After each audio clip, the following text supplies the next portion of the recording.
안녕하세요. 플라톤 인문학 TV 강사 김성우입니다. 오늘은 바울, 플라톤, 소크라테스에 대한 얘기를 좀 해보고 합니다. 기독교라고 하는 거는 성서를 해석하면서 되는 거죠. 근데 그것이 그냥 되어지는 것이 아니라 어떤 그 역사적인 섭리 속에서 되어지는 것이다라고 얘기를 하고 싶어요. 그런데 우리가 그 신약이 쓰여지는 그 역사적 과정을 이해를 하게 보면은 헬레니즘이라고 하는 거를 이해를 해야 된다는 것이죠.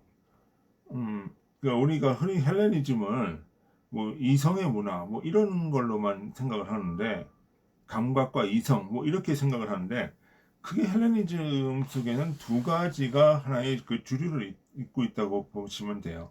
하나는 뭐냐면 에피쿠로스 학파, 어떤 감각과 쾌락주의의 어떤 하나의 주류가 있고 하나의 지류가 있고 또 하나는 무엇이냐면 소크라테스부터 플라톤, 아리스토텔레스까지 이어지는 이성 중심 어떤 영적인 어떤 질서를 추구하는 하나의 그 라인 선이 줄기가 있는 것이죠.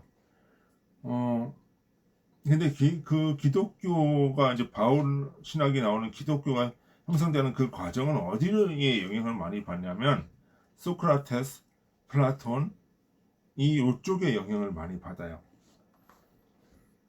그러면 이 사람들이 어떤 생각을 가지고 있었느냐 하는 것이 굉장히 중요한 거죠. 근데 소크라테스 하면은 흔히들 생각하는 이야기가 무엇을 얘기를 하는 거예요? 무지의 지. 너 자신을 알라. 그러니까 내가 모른다는 것을 알아라. 라고 하는 것을 얘기를 하는데 그거를 우리가 그냥 문자적으로 이해하는 것이 아니라 그 깊이를 얘기를 하자 보면 이런 거예요. 그 우리가 보는 감각이라고 하는 것이 있어요. 보이는 세계죠. 그 보이는 세계는 보이지 않는 어떤 세계가 이제 드러나는 것이다 하는 거죠. 사실 그 플라톤이 그것을 이데아라고 얘기를 했지만 플라톤이 바로 누구 제자예요? 소크라테스의 제자예요. 소크라테스의 생각을 자기가 체계적으로 그걸 이데아라고 표현을 한 거예요.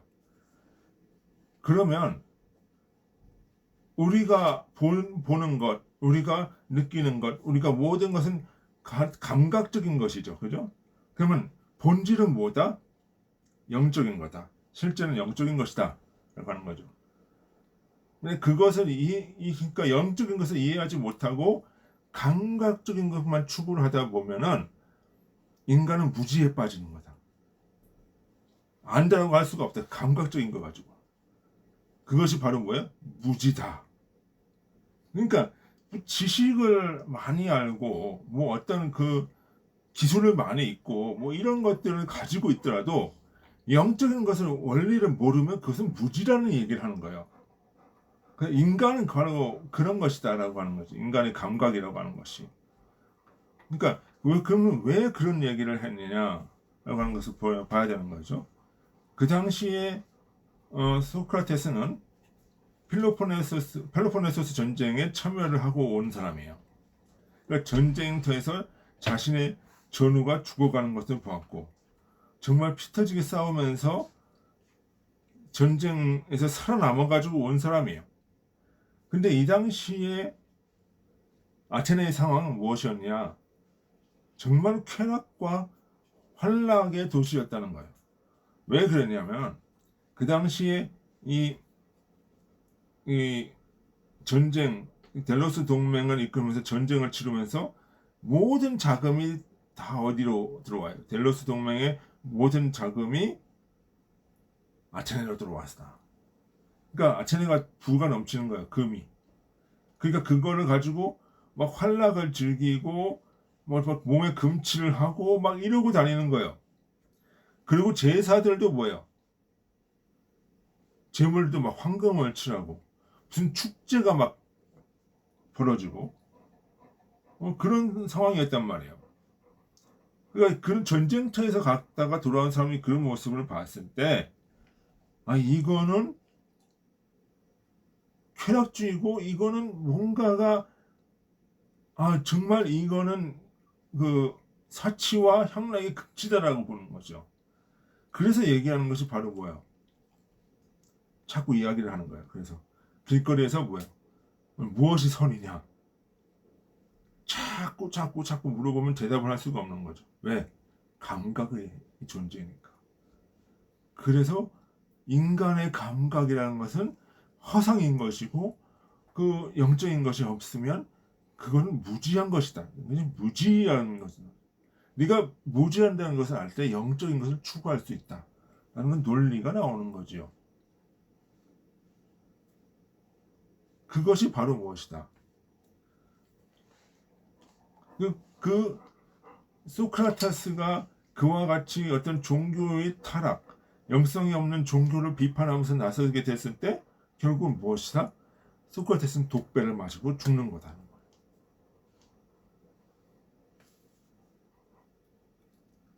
그 모든 것이 그 광경들을 다 지켜본 사람이 누구예요? 플라톤이에요. 그럼 플라톤이 소크라테스가 제자죠. 그러니까 아까 얘기했다시피 소크라테스가 어떤 그 피안의 세계를 이야기를 한 것을 플라톤은 이데아라고 얘기를 하는 거예요. 이데아라고 불렀다는 거예요. 이데아는 감각 세계에 넘어 있는 형상이다. 실제다. 이렇게 얘기를 하는 거예요. 그러니까 우리가 교회에서 말하는 거 하나님의 형상 이런 걸 얘기를 하죠. 그게 뭐예요? 플라톤적 표현이에요. 보이지 아니하는 실제, 영적인 실제, 형상이다. 이데아의 형상이다. 라고 이야기를 하는 거예요. 그러니까 인간의 이성은 그 이데아를 인식하는 하나의 통로라는 거예요. 그러니까 인간 이성이 절대적인 것이 아니라 이데아를 향한 하나의 도구일 뿐이다. 이성과 감각은. 그렇게 얘기를 하는 것이죠. 그러니까 플라톤에게는 어떤 진리라고 하는 것은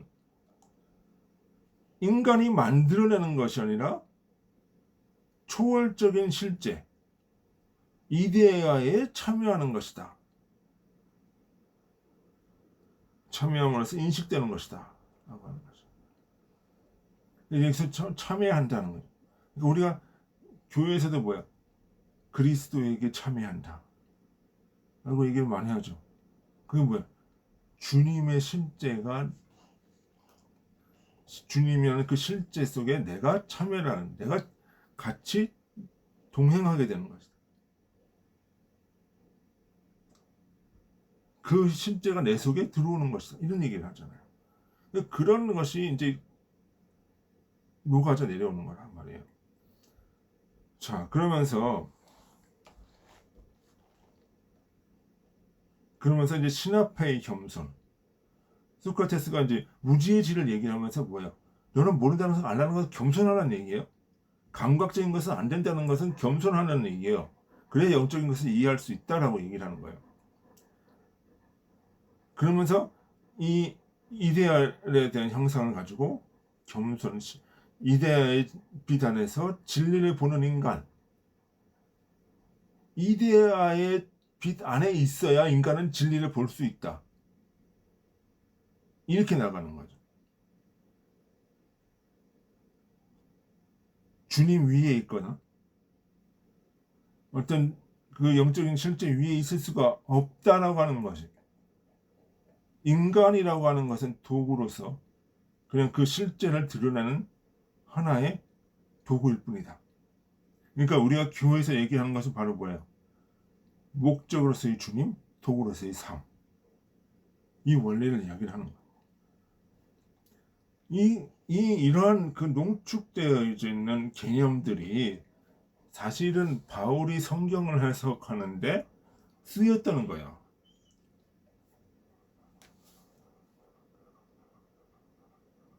그래서 바울은 헬레니즘 철학과 유대 율법을 모두 다 뭐라고 그래요?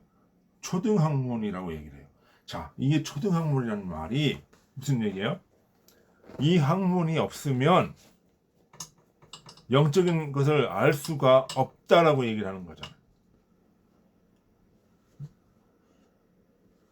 그 초등학문이라는 말은 헬레니즘, 그 유대 율법 모두 다 쓰는 거예요. 그러니까 헬레니즘과 유대 율법을 동일선상에 놓고 생각한 거예요. 그러니까 이 말은 결국은 무슨 얘기를 하냐면 유대 율법이라고 해서 더 우월한 것이 아니라는 거죠. 그거는 뭐예요? 영적인 실제를 드러내는 도구로서 헬레니즘과 율법은 동일하다는 거죠.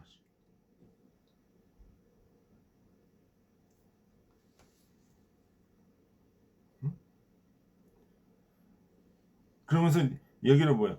너희가 이 세상의 초등학문에서 종로를 타느냐? 갈라디아 4장 3절. 이 보이는 감각 세계만 보지 말라는 거죠. 이거는 뭐야? 초등학문에게 매여져 있는 상황이라. 실제는 뭐야? 영적인 것으로 봐야 된다. 이렇게 얘기를 하는 거야. 사람의 전통과 세상의 초등학문을 따름이 아니요 따름이요 그리스도를 따름이 아니라. 골로새 2장 8절. 그리스도라는 것은 뭐 실제라는 거죠. 영적인 실제. 그리스도를 따라야 된다. 이 감각계에서 벗어나서 영적인 실제를 감각계를 통해서 영적인 실제까지 가야 된다. 그걸 얘기를 하는 거예요. 바울에게 초등 학문이란 인간이 스스로 지혜를 찾고 행위로 구원을 얻는 모든 시도야. 인간 중심의 시도라는 거예요. 이건 초등 학문이라는 거예요.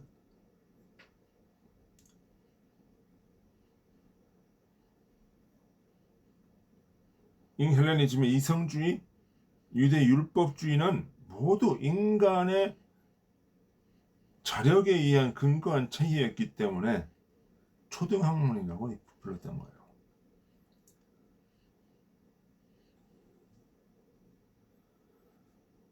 그렇지만 바울은 그리스도 안에서 모든 철학과 율법이 완성된다는 입장을 보였다. 이게 무슨 얘기냐? 그 율법과 초등학문이 목표로 하는 것이 바로 드러내고자 하는 것이 무엇이냐? 바로 영적인 실제, 영적인 원리, 이데아라고 하는 그 원리다라고 하는 거죠. 그러니까 이데아를 이해하게 되면 이 세상 학문과 어떤 그 율법의 어떤 목적된 바를 이룬 거예요. 그래서 율법의 완성이다. 초등학문의 완성이다. 이런 것이라는 것이죠. 결국은 이러한 인간의 빛에서 결국은 이게 하나의 섭리이죠. 헬레니즘이라고 하는 것을 통해서 영적인 것을 성서의 영적인 것을 드러내는 그것을 보게 만드는 하나의 섭리적인 도구로서 헬레니즘과 율법을 동시에 쓰는 거예요. 거기에 머무르는 것이 아니고. 그래서 소크라테스는 이성의 교만을 보여줬고 신 앞에서 겸손해야 된다는 인간을 보여줬다는 거죠. 플라톤은 그 겸손을 이데아로서 체계화했고 바울은 그 학문을 통해서 초등학문을 부르면서 그 우리가 말하는 바울의 어떤 그 서신이라든가 교리서들을 집필하고 체계를 잡고 기독교의 어떤 그 해석을 갖게끔 해주는 거죠. 그래서 소크라테스는 신을 향해 물었고 플라톤은 그 신적 빛을 사유했으며 바울은 그 빛이 사람이 되신 것을 보았다. 이게 뭐예요? 주님이시지, 예수 그리스도. 그러니까 이데아가 보이는 육신을 통해서 보여줬다. 나타났다. 그것이 바로 뭐야? 주님이시다. 이렇게 표현이 되어지는 거예요. 그러니까 말씀이 육신을 입었다. 이데아가 보이는 현상을 통해 드러나셨다. 이 같은 의미란 말이에요. 그러니까 바울은 뭘 한 거예요? 이러한 헬레니즘의 플라톤, 소크라테스 이런 철학들을 통해서 주님이 오시는 것을 해석을 해냈고 그것을 증거했다. 이렇게 보는 거예요. 그것이 2000년 기독교 역사의 뿌리가 됐다. 이렇게 봐야 되는 거예요. 그러니까 우리가 주님의 성육신이라든가 어떤 그 성서에서 말하는 영적인 원리들은 이해하려면 뭐를 봐야 돼요? 플라톤과 소크라테스를 이해하고 헬레니즘적인 사고를 초등학문으로서 봐야 된다. 그래서 우리 철학은 신학의 신여다 라고 하는 말들이 나오게 됩니다. 네, 오늘은 여기까지 하겠습니다. 네, 수고하셨습니다. 안녕히 계십시오.